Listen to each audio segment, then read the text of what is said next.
This is On the Left Side, your alternative football show. And that's why I'll come through this hopefully very quickly, and we're all looking at a different Sunderland football club in the near future. Hello, how are you? I'm Jim, and this is your number one source of football funny. Thanks for coming. Shall we get on? So, if you're a West Ham fan, or an Evertonian, or even a Palace follower right now, then although it might not feel like it, you do have a reason to be cheerful. And it's not that tickets sometimes are slightly cheaper in the Championship. It's because you aren't a Sunderland fan. The North East club haven't won a game at the Stadium of Light in 2017. Not a single home win. In fact, they've only led games for a combined total of 3 minutes since December the 17th last year. The club's 3-3 draw with Bolton last week equalled a league record of 19 home games without a victory and had victims of Hurricane Irma considering starting a charity collection to cheer up the Black Caps faithful. Has anyone made a stadium of shite joke yet? Really? How many times? Alright, well, I'll leave it then. After the game, the club's directors decided that enough was enough, and just 17 minutes after the final kick of the ball, announced they had parted company with manager Simon Grayson. No doubt in the very same way that they will be parting company with the Championship come May. Kicking, screaming, and with a lot of hard feelings. 17 minutes is some pretty decisive action in my opinion. It usually takes me longer than that to decide what curry I'm having from a local takeout on a Friday night. Just before his sacking, Grayson told the Sunderland Echo that he couldn't think of many people in football who were in a better position than him. And that may not have been true before the game, but now, I think I agree. There are few better positions in football than having absolutely no chance of being the next Sunderland manager. But at least the fans still care. Almost 30,000 people turn up to watch the team each and every week, and they still have passion, like this fan, who found out that Grayson had been sacked during his phone call to BBC 5 Live. I'm getting absolutely fed up now. Gary, I'm going to interrupt you. Simon Grayson's left. Oh, praise the Lord! Praise the Lord! Right, well, you say about time. Right, you say that. You say praise the Lord, and it's your club. You can say what you want about it. Yeah. That's 8 managers in 6 years. I think that probably made that 9 in 6 years now. At least he's got something to be happy about. But let me correct you slightly, Mr. Pugash. It's 8 managers in 4.5 years. In fact, the last boss to exceed 100 games in charge at the club was Mick McCarthy way back in 2006, 11 years ago.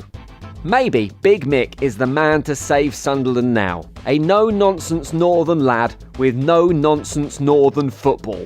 It does, however, look like it's unlikely Mick will be leaving Ipswich. He's coming in for some flack for the negative football he's playing with the Tractor Boys, but in an interview he gave with the marvellously titled East Anglian Daily Times, he suggested he wasn't going anywhere, and he did so with the football quote of the season. Listen, unless somebody decides otherwise, you've got me.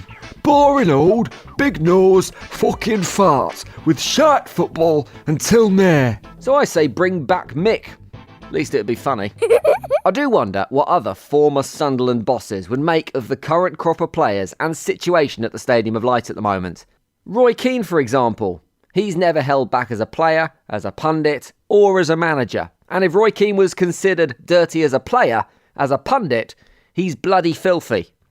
He hasn't had his say on Sunderland this week, but he has been laying the boot into Liverpool. The win over West Ham at the weekend may have been their 5th of the campaign, but in the bastardised words of Shania Twain, that don't impress Keno much. Hard to figure out Liverpool at the moment. I think it's hard to get excited about them. To me, they're going nowhere fast. I think if Liverpool were playing out my back garden, I wouldn't watch them. Ah, you bloody would, Keno. If a group of 23 professional footballers rocked up in my back garden, I'd be out there like a shot making sure they didn't crush my petunias. You can't tell me you'd be any different. Take off! Let's not get overly high and mighty though, Roy? The 8 goals in 20 games that you oversaw in your stint in the North East would hardly be considered the Harlem Globetrotters of football, would they? At least we can give him credit for the witty retort though, eh? Oh, we can't. He nicked that from Bill Shankly. Ironic. Anyway, forget Roy Keane because his title of irrationally angry and full of hate man has been stolen by another. And that other happens to be a West Ham fan who has A, clearly learnt the value of being a knobhead after a football match from the guys at Arsenal TV, and B, isn't very happy with his team's season so far. This was recorded just outside Selhurst Park for West Ham Fan TV after last weekend's 2-2 draw with Crystal Palace. Just listen how quickly this guy gets angry. How much do they get paid a week? 100 grand, 50 grand a week, right? And they didn't even fucking come over and give us the shirt. No. They should have come over there, right? They should have come over there and give us the fucking shirts, right? They get paid 50, 100 grand a week, right? We come up here, well, we pay a fucking fortune to get here, can't even be bothered to fucking give us a shirt. They don't fucking pay for the fucking shirts. They could give us their fucking underpants, their fucking shirts, their fucking shorts, their fucking socks, right? And if they fucking see this, I'm telling you, I want every fucking shirt next time I come here, because I'm telling you, they're fucking dog shit. I mean, it's a good effort, but maybe try it with a blood or a fam in there next time, mate. I don't care, fam. He seems much more upset that the players aren't willing to dress him than he is about the actual game itself. I think maybe he's mistaking supporting a football team for shopping in TK Maxx.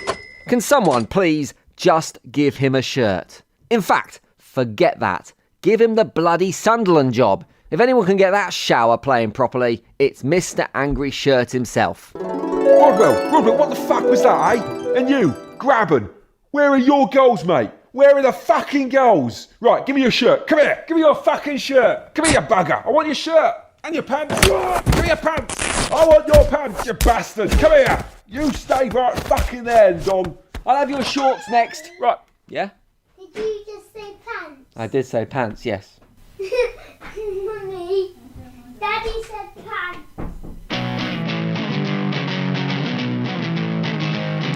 That is it for another On the Left Side, the alternative football show. Sorry about all the swears, Mum.